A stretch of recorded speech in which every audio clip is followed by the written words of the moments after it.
Very soon, Brazil will be full of Argentine tourists. And that will be beautiful to see because it will be Argentina's slap in Brazil's face. Or rather, it will be the slap of the liberal economic model in the face of the socialist, in the face of the developmentalist economic model. And I know this sounds boring, but trust me, it isn't. You see, over the past few years, Brazilians have traveled a lot to Argentina because it turned out to be a cheap travel. After all, with Argentina's economy in shambles and with very strict currency controls in place, anyone carrying dollars or even Brazilian reais was treated like royalty. By paying for things in foreign currency, everything became extremely cheap. So Argentina's bad situation was, in a way, good for Brazilians. Brazilians took advantage of the economic chaos there. However, this setup is about to reverse, and soon it will be the Argentines who will be taking advantage of Brazil's economic chaos. And why do I say this? Why is this my prediction? Because while Argentina is moving forward with its economic agenda, liberalizing its economy and cutting down the size and spending of its state, Brazil is heading in the opposite direction, following the same old developmentalist playbook and trying to use the state as a solution for everything. So while in Brazil we see deficit after deficit, with inflation and public debt rising, in Argentina we see the opposite, fiscal surplus and decreasing inflation. But what has Milei been doing in Argentina?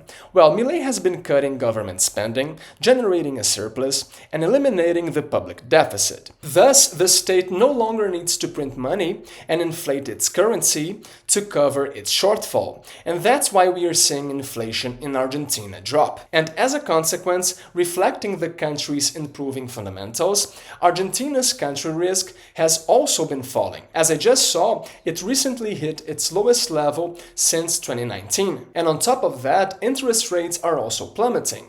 Meanwhile, in Brazil, interest rates have been soaring, precisely to try to contain the rising inflation we've been seeing, driven by the government's massive spending. And even though Argentina's economy is in trouble right now, with a large part of its population still living in poverty, I think this tide will soon turn because when interest rates drop, it stimulates investment and thus job creation. On top of that, Argentina is opening up massively to the world.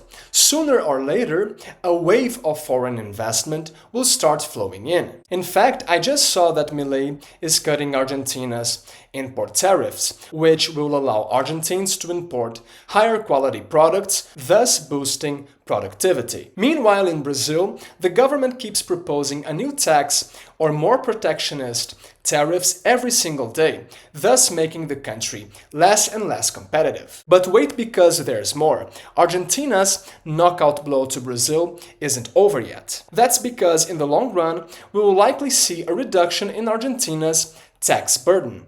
Yes, taxes can go down too. It's rare, but in some parts of the world, it does happen. But how will taxes go down in Argentina?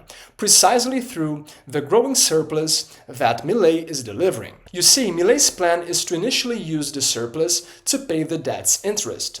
But if the surplus keeps growing, Argentina will use it to pay the debt itself, the principal. And if the surplus keeps growing even more, Argentina will start cutting taxes for the population. Paying fewer taxes, of course, means that the people will gain more purchasing power and more capacity to invest. Thus, Argentina is entering a virtuous economic cycle that will soon become obvious to everyone. And I will go even further by saying that in the long run, we might even see an appreciation of the Argentine peso. Now, what's the future of Brazil? Well, unfortunately, it's tragic. And I say this with sadness because, well, I live here, right? But actually, Brazil's future will likely be the hole that Argentina is now climbing out of. But in Brazil, as I've already said, the size of the state has increased a lot, which means, naturally, more public spending. Brazil has been spending a lot, and with that, our deficit keeps increasing. But just to give you an idea, Brazil's spending right now is bigger than it was during the pandemic, as I've mentioned in this video here. And to cover this deficit, naturally, the money has to come from somewhere, right? That's why our debt has been rising a lot and our taxes are going up too. The funny and tragic thing is that even though the government is setting records for tax revenue, it still cannot deliver positive results because its spending is growing way faster than its revenue. And with this terrible fiscal scenario, the Brazilian real has naturally been devaluing. In fact, the Brazilian real was one of the currencies that devalued the most in 2024. And with the devaluation of the Brazilian real, obviously, inflation in Brazil is rising. And from what it looks like, as the government's mindset doesn't seem to be changing, the trend is for the Brazilian real to keep losing its value and for Brazil to enter a scenario of hyperinflation.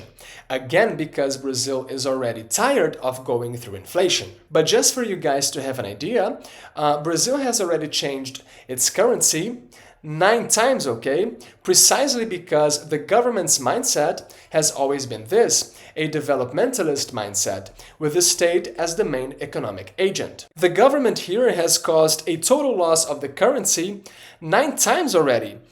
That's kind of impressive. Anyway, in summary, Brazil is at the beginning of a vicious economic cycle that, in the long run, will result in more taxes, more unemployment, and more inflation.